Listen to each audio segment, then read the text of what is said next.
Hey everybody, it's Linda with Stamping School. We're revisiting an old technique, and I got this card in the mail.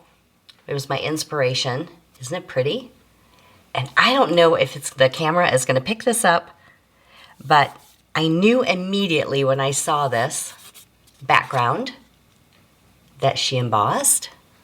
It was done with bath tissue, TP. I actually hate the word toilet paper. I think it's just the T word. Anyway, it's good old this, right? Kathy Hendry, thank you so much for sending me this card. I absolutely love it, and it probably is one of the best examples I've seen of it, because when you get it in the mail and look at it, you kind of know, but you don't know, and it's very textural, and it's got this really great soft feel to it. It's a perfect example of it. So I thought, it'd be fun to play with this again. It's been years since I've done this. And for those of you that watched Carol Duvall back in the day, we're talking 20 some years ago, that's the first time I saw her do paper casting, and she did it with stamps. So I'll show you how to do that, and I'll show you how to do it with the embossing folder and what I learned not to do when I was playing around with it. And then we'll finish it off with a card. The first thing I learned quickly is that all TP is not the same. Now we are up in the mountains and we have septic and drain fields, so we typically will go with, nothing too crazy, nothing too soft, very septic safe. This is just sort of a one ply. And then we've got something with a little bit of a ridge, but it's still not, it might be 2-ply, but it's still kind of thin. The Cottonelle, and then the Charmin, which is the deluxe, very soft and cushy, and you really feel the difference. And I believe that's what Kathy used on her card, but I didn't ask her specifically. But let me show you how to do it on a stamp. Can you see? Oh, this is going to be so hard because it's a feel thing, and it's also white on white, which is going to make it kind of hard. Here, I'll get real close. Look at that.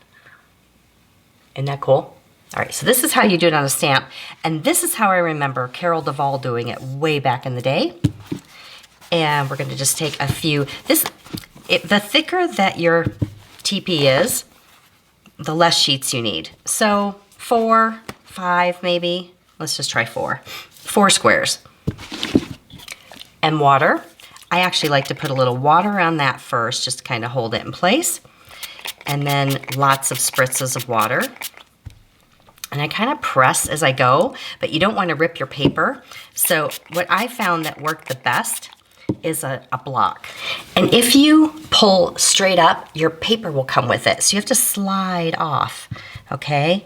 When you start to see the stamp, this is a sunflower stamp that we have, you're gonna start to see the design come through, like that. Looks like I had a little bit of ink on that one. And so, like I said, slide. You're going to want to do this. Don't do that because it's going to rough it up too much. And you're just going to get it nice and wet. Now, if you get too much water, you can either add another layer or just take another towel and blot it up. Best thing to do is just walk away and let that sit overnight. If you really can't handle it, you can take a blow dryer or your heat tool and do that. Now, because this is rubber, it can take the heat, but blow dryer works well also. But really, come back tomorrow and look at it. It's kind of fun in the morning when you wake up and you have these really cool paper castings. Let me show you what it looks like. That's cool.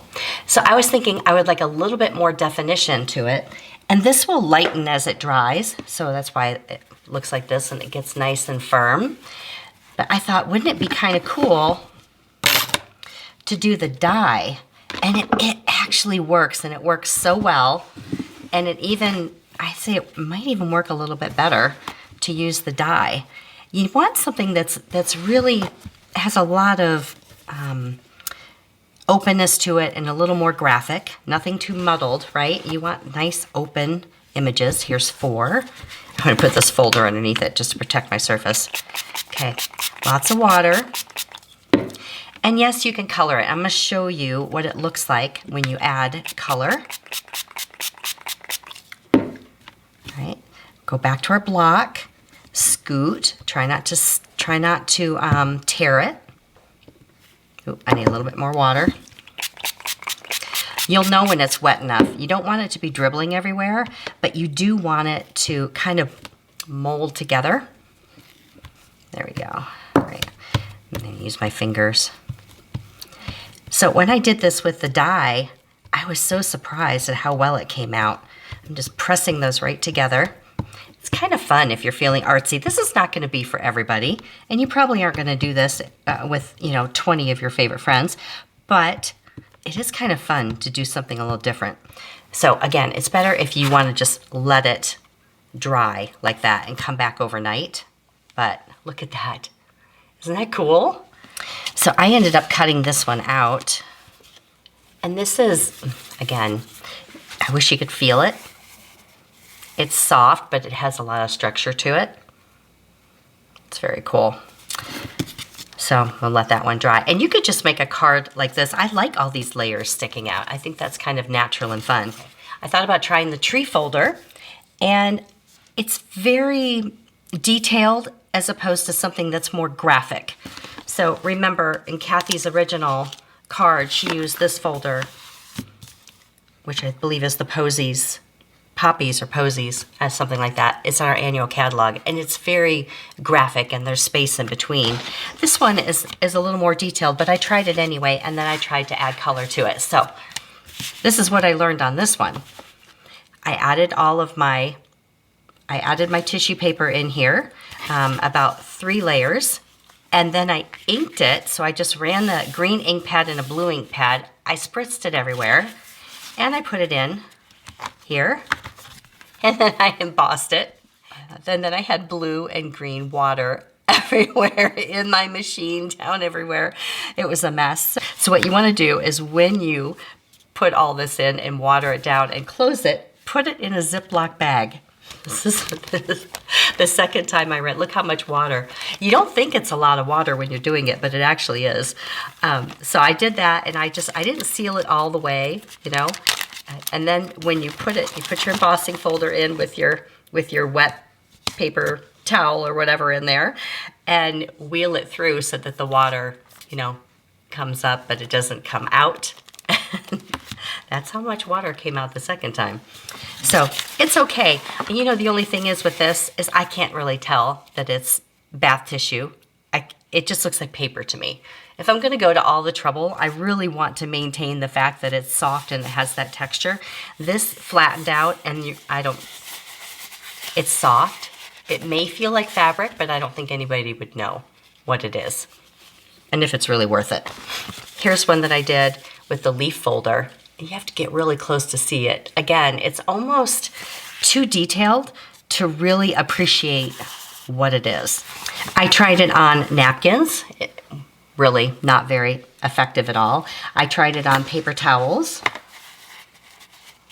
and didn't really do very much. You have to add a lot of water to do that. Now, this one was one of my favorites. Can you see here we go. This one is one of the little skinny folders, and it's a holiday duo. It's called the Wintry 3D. This one has got some graphic, nice deep impressions and some space in between. This one worked well, and I'll show you what I'm gonna do with that. So I'm opening this up, and I'm gonna use the Charmin here to, let's see, there's 4, there's 6, so this is 3 layers.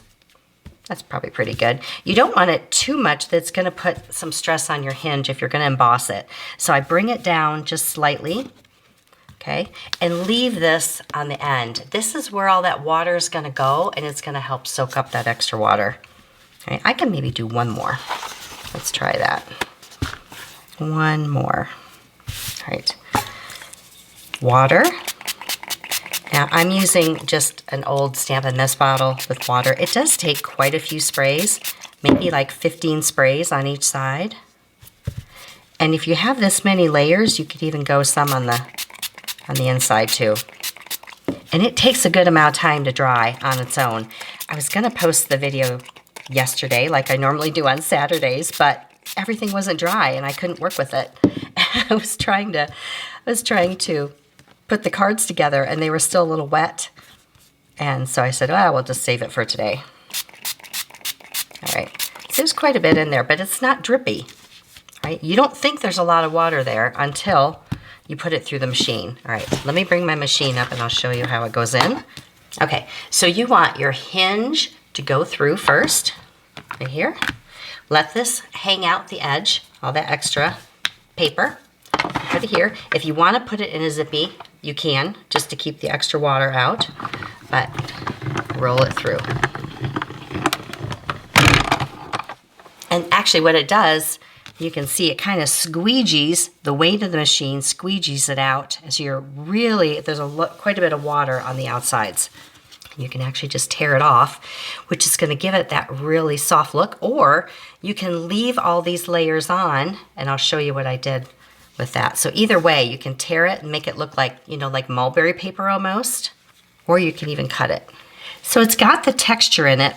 So if somebody gets this, they're probably going to know what it is, depending on who you give it to. But for all this work, you want it to look like something other than just plain white cardstock. All right, so now what do we do with it? So this one is dry. And see, I left these edges here, which really look like TP. And I left this edge. But if you cut it down to the size of your card, it looks something like this. So this I'm going to layer onto something. I really wanted to keep this, and then I cut this off. And then I added a little wink of Stella to all of the snowflakes. Can you? So it just gives a little extra shimmer. And you can really see the texture. So I'm going to bring in a navy card base.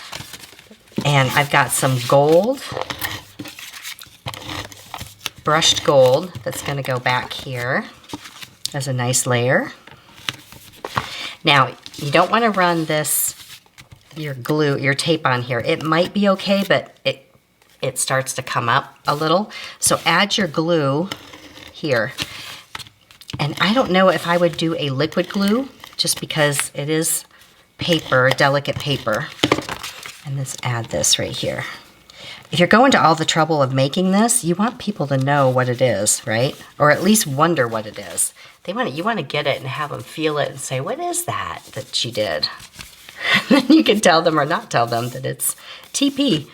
And then I'm going to keep it simple and just add a pretty sentiment here, just because I don't really want to cover all that prettiness up. This is just a punch and a stamp set that's in the holiday catalog. I hadn't used it yet, but it is pretty.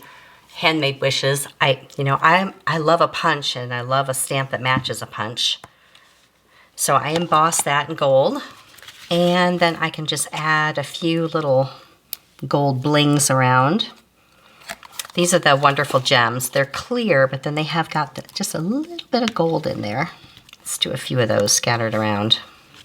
It's pretty. And then hopefully whoever I give it to is going to say, like I did with Christy's card, like, what did she do there? That is so cool. And I just kept it simple on the inside. That with love, and then I added a little comma there so I can sign it. That with love comes in that set also.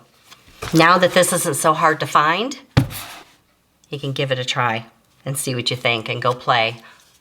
It's kind of fun. We'll see you next time. See it, learn it, stamp it.